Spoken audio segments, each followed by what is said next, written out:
Web site. اب تک تیسرا سیگمنٹ ہمارا ہے, شروع کرتے ہیں. مفتی صاحب, لطائف علمی, آج کوئی دلچسپ قصہ آپ کے پاس کیا ہوگا؟ صحیح ہے. آج مولانا عبدالحی لکھنوی رحمۃ اللہ علیہ کا قصہ ہے. جی جی. وہ اللہ تعالیٰ نے ان کو علوم عقلیہ و علوم نقلیہ بہت کم عمر میں عطا کر دیے تھے. 18 سال کی عمر تھی جی کہ ان کو سارے علوم حاصل ہو گئے تھے. اچھا. کہ ان کے والد بہت بڑے تاجر تھے اور انہوں نے بڑا پیسہ ان پہ خرچ کیا اور ان کو جو ہے ہر طرح راحت آرام دی, لیکن کہا کہ بیٹا بس پڑھنا تم نے. یعنی انہوں نے اس شوق و ذوق کے ساتھ پڑھا کہ ایک مرتبہ وہ مطالعہ کر رہے تھے کتاب کا تو پیاس لگی جی. تو ان خدام ہر وقت کھڑے رہتے تھے ان کے سامنے. اچھا. اور ہر طرف ان کی پہننے کی چپل موجود ہوتی تھی. باپ یہ چاہتے تھے کہ یہ بھی نہ سوچے کہ میری چپل کہاں ہے. اچھا, ادھر سے اترے تب بھی چپل, ادھر سے بالکل تب بھی چپل. تو ایک مرتبہ مطالعے کے دوران انہوں نے خود خادم سے پانی مانگ لیا جی کہ ذرا پیاس لگی ہے. اور وہ پانی لینے جب گیا تو باپ باہر بیٹھے تھے سین میں. کہا کہ کیا ہوا, تم کیوں آئے؟ کہا کہ وہ مولانا نے پانی مانگا ہے. تو کہتے پانی مانگا ہے. تو ان کو بڑا دکھ ہوا کہ میں اس پر خرچ کر رہا ہوں لاکھوں کہ بھی صرف کتاب کو مطالعہ کرنا اور کہیں دھیان نہ ہو, اور اس کا دھیان پیاس اور پانی کی طرف ہے. جی. بڑا افسوس ہوا. انہوں نے کہا رکو. وہ انہوں نے پانی نہیں دیا, روغن بادام وہ گلاس میں بھر کے دے دیا. کہا کہ یہ دے دو. اب وہ کتاب پہ جھکے ہوئے تھے, مطالعہ کر رہے تھے, تو ان کو دیا اور انہوں نے گلاس لیا اور کتاب پہ نظر ہے اور بسم اللہ پڑھ کے انہوں نے پینا شروع کر دیا. 3 سانس میں پیا, گلاس واپس کر دیا کہ نظر کتاب پہ ہے. ان کو یہ بھی احساس نہیں ہو کہ روغن بادام پی لیا میں نے. وہ خادم چلا گیا باہر. تو والد نے پوچھا کیا ہوا؟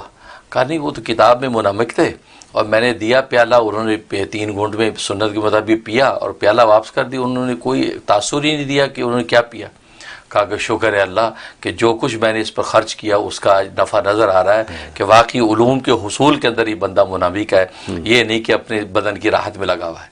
اس انداز سے ان کی تربیت ہوئی اور 18 سال کی عمر میں انہوں نے علوم حاصل کر لیے. اور ان کو پڑھنے کے لیے عرب کے بڑے بڑے شیوخ, بوڑھے شاگرد پڑھنے آتے تھے ہندوستان میں ان کے پاس. ایک بار تو وہ درس دے رہے تھے, تو اب یہ تو نوجوان ہے, ابھی داڑھی بھی نہیں نکلی اور سب بڑے بڑے بزرگ بیٹھے ہیں. جی.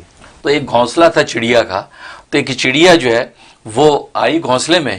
جیسی آئی تو وہ درس دیتے دیتے اٹھے, انہوں نے اپنی ٹوپی لی اور ٹوپی اوپر رکھ کے چڑیا کو پکڑ لیا. اب وہ بڑے بڑے جو بوڑھے بیٹھے شاگرد بڑے پریشان ہوئے کہ یار ہمارے شیخ الحدیث صاحب یہ کیا کر رہے ہیں, یہ بچوں کی طرح اس کو پکڑ رہے ہیں چڑیا کو. تو اب ان کا جب چہرہ دیکھا حضرت نے تو پہچان گئے کہ ان کو گویا کہ میرے اس عمل پر اعتراض ہو رہا ہے. جی. انہوں نے ایک شعر کہا, یہ مجھے سنانا ہے. اچھا. شعر کہا کہ شیعان عجیبان ابرد من یخ, شیخن یتصبا صبیٌ یتشیخا. کہا کہ 2 چیزیں وہ برف سے بھی زیادہ ٹھنڈی ہیں.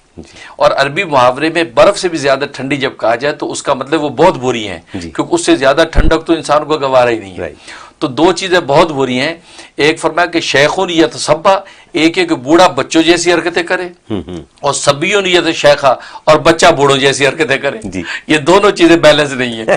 لہٰذا تم لوگ اگر یہ چڑیا پکڑتے تو یہ قابل اعتراض ہوتا. میں تو بچہ ہوں, میں کھیل کود والا لونڈا لڑکا ہوں, لہٰذا میں نے جو پکڑی ہے یہ قابل اعتراض نہیں, یہ عین طبیعت اور عدل کے مطابق ہے, عمر کے حساب سے صحیح ہے. عمر کے حساب سے صحیح ہے. تو یہ انہوں نے جب یہ شعر کہا, اور ہمارے والد صاحب رحمۃ اللہ علیہ محدث کبیر قطب وقت حضرت مولانا مفتی نیاز ختنی رحمۃ اللہ علیہ اکثر ہمیں یہ شعر سنایا کرتے تھے. اور جو بچے زیادہ شرارتیں کرتے تھے فرمایا کہ بچے کا کام شرارت ہے, اب اس کو تم کہو کہ وہ بوڑھا بن کے بیٹھے, یہ غلط بات ہے. چنانچہ امام شافعی رحمۃ اللہ علیہ کا بھی لکھا ہے, ایک مرتبہ وہ بھی سبق پڑھا رہے تھے اور کم عمری میں ان کو بھی علوم مل گئے تھے. تو اب وہ 2 چڑیاں لڑتی لڑتی ان کے سامنے گر گئی. حضرت جدی اپنی پگڑی اتاری اور اس کے اوپر رکھ دی, اس کو پکڑا. اب وہ سارے شاگرد حیران کہ حضرت یہ کیا کیا ہے.